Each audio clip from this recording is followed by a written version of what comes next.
নমস্কার, আমি শ্রী শত্রুঘ্ন শাসমল। নমস্কার নমস্কার, আমি মহুয়া বাড়ি। আচ্ছা দিন সাতেকের জন্য কয়েকদিনে থাকতে এসছি।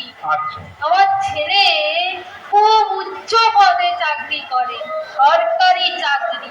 তাই দেখাশোনার লোকের একটু অভাব, জানেন তো। তাই কয়েকদিনের জন্য একটু থাকতে এলাম। দাঁড়ান আচ্ছা, দাঁড়ান বুঝলাম। দাঁড়ান দাঁড়ান, তার মানে আগে ছেলেকে একটা ফোন করি। দাঁড়ান দাঁড়ান। ফোন করবেন? আচ্ছা ম্যাডাম, আপনার ছেলে বাইরে থাকে? হ্যাঁ, ঠিকই ধরেছেন, ছেলে উচ্চ পদে চাকরি করে। উচ্চ পদে চাকরি। হ্যাঁ, আচ্ছা আচ্ছা, ফোন দাঁড়ান, করুন। দাঁড়ান। কোমরে কি ব্যথা রে বাবা? আহ,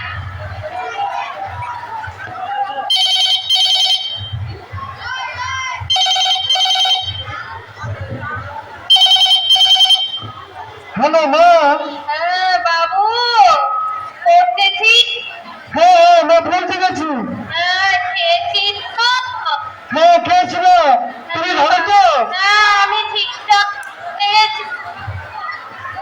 হ্যাঁ, তোর কোনো অসুবিধা হচ্ছে না তো? না না না, আমি তো ব্যস্ত আছি, রাখছি বাবু, রাখছি। বাবু। তাহলে কি বললো? উচ্চ সরকারি পদে চাকুরি করা আপনার ছেলে?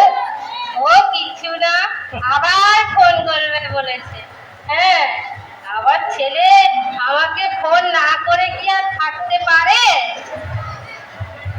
আমি বেশ কয়েক বছর ধরে দেখেছি এই বৃদ্ধাশ্রমে যারা একবার এসে পৌঁছায় তারা ফিরে যেতে পারে না।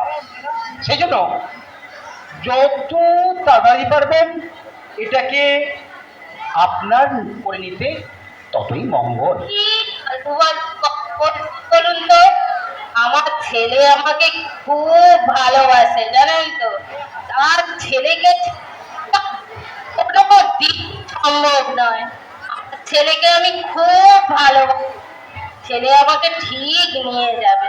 সে তো বুঝলাম, তবে এই জায়গাটা জানেন খুব শান্ত, একদম নিরিবিলি, পাখির ডাক, সামনে পাতিখালিতে নদী আছে, কোনো চিন্তা নেই। সময় ঔষধ খাবার আমরা সব পেয়ে যাই, আর কি চাই? আমি বলি কি, আপনি সব ভুলে যান, এই আশ্রমকে নিজের মনে করে না। হরে কৃষ্ণ হরে কৃষ্ণ কীর্তনে ঠাকুর দেখতায় মনোনিবেশ করুন। সব ভুলভাল কথা বলছেন, তখন থেকে আপনি ভুলভাল কথা বলছেন। আমার বলা উচিত নয়, তাও বলছি। আপনার তো তিন কুলে কেউ নেই, তাই আপনি এইসব হিংসা করে আমাকে এইরকম কথা বলছেন। আমার ছেলে আমাকে ঠিক নিয়ে যাবে। থামুন, আপনার সঙ্গে কথা বলার থেকে আমি আমার ছেলেকে একটা ফোন করি। ফোন করুন, ফোনই করুন। সেই থেকে দেখে আজকাল ফোন করে যাচ্ছেন, করুন।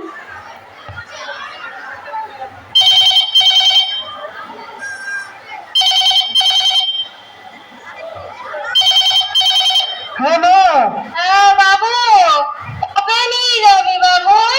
তুই ভালো কবে আছো? নিয়ে যাবি? হ্যাঁ ভালো আছি মা, তুই কবে নিয়ে যাবি বাবু? হ্যাঁ, আমি খুব ব্যস্ত ছিল। বাবু, রাখছি। অনেকদিন হলো তো বাবু। দিদিমণি, ফোনটা রাখুন রাখুন, আপনার ছেলে খুবই ব্যস্ত, ফোন রাখুন। 15 দিন পর।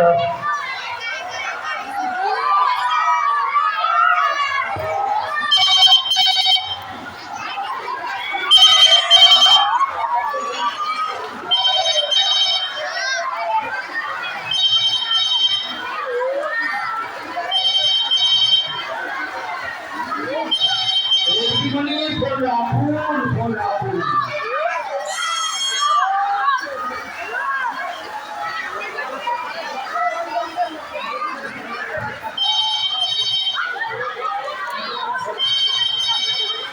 ফোন ধরবে না ছেলে, রাখুন।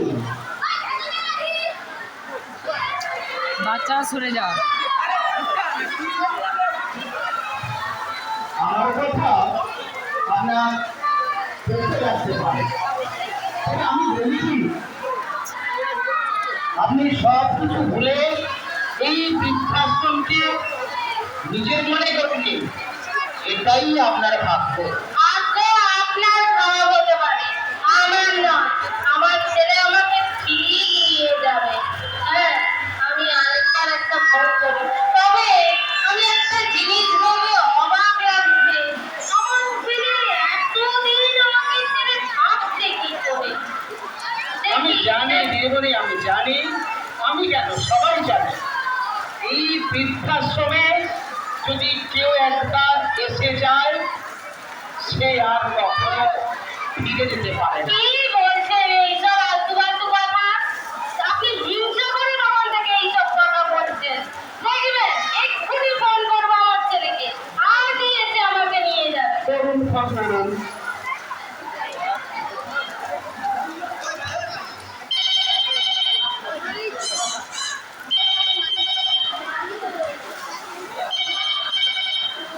হ্যাঁ মা, হ্যাঁ, অনেকদিন তো হলো, এবার আমাকে একটু নিয়ে যা।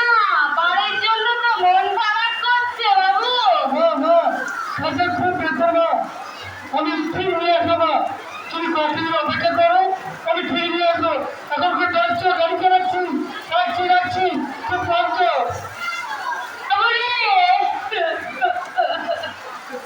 বাবু, বাবু রে,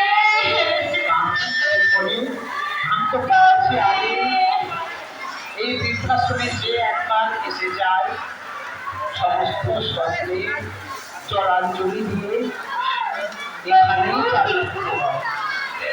বাবু রে। 3 মাস পর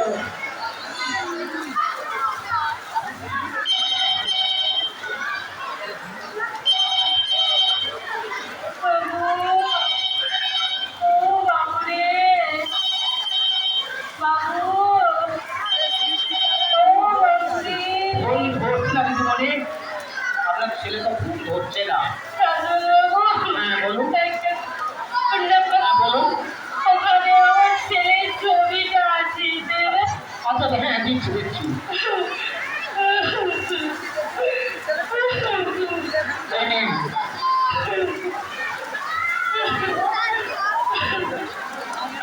হ্যাঁ বলুন।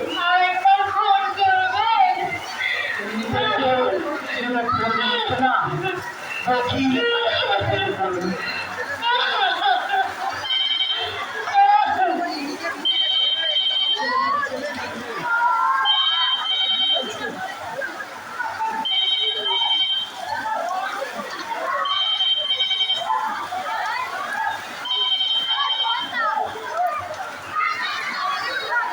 দিদিমণি ফোন ধরছে না, আপনার ছেলে খুবই ব্যস্ত মনে হয়। দিদিমণি, দিদিমণি, দিদিমণি, দিদিমণি,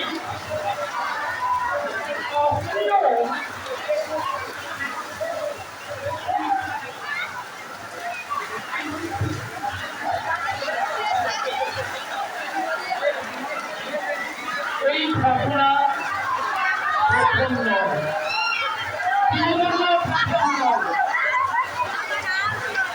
এখানে আগে যারা এসেছে তারা ধীরে ধীরে তাদের সমস্ত স্বপ্ন পুড়ে ছাই হয়ে গেছে। কেন কেন ছেলেরা তোমরা তোমরা আমাদের এই বয়স্ক যুবক মানুষের এই বৃদ্ধাশ্রমে তুমি তুমি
একজন এখনো ওই বৃদ্ধাশ্রম থেকে যেতে পারল না।